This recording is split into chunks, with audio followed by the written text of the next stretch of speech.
నలుగురు ఇంటి కొనుగోలుదారులకు చెల్లించిన డబ్బును తిరిగి ఇవ్వాల్సిందే అని బిల్డర్ను ఆదేశించిన రేరా.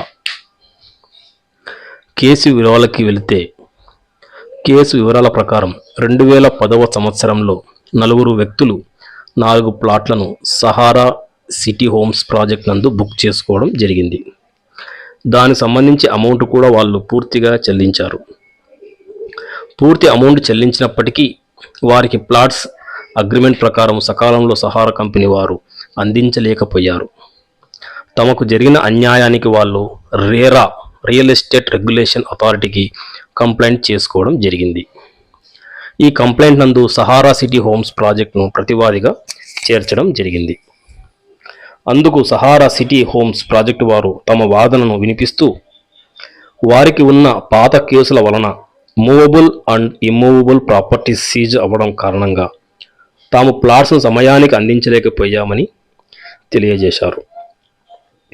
ఇరువైపుల వాదనలు విన్న అథారిటీ వారు New Tech promoters and developers private limited versus state of Uttar Pradesh and others judgement ప్రకారము ఇంటి కొనుగోలుదారులకు సకాలంలో ఇల్లును పొందని పరిస్థితులలో వారు బిల్డర్స్పై నష్టపరిహారం అడిగే అధికారం ఉంటుందని తెలియజేస్తూ ఆ జడ్జిమెంట్ ప్రకారము సహారా కంపెనీ వారు రాబో 45 రోజుల లోపల వారు ఇచ్చిన అమౌంట్కు 8.85% ఇంట్రెస్ట్ రేటు చెల్లిస్తూ పూర్తి అమౌంట్ చెల్లించాలని ఆజ్ఞాపించడం జరిగింది.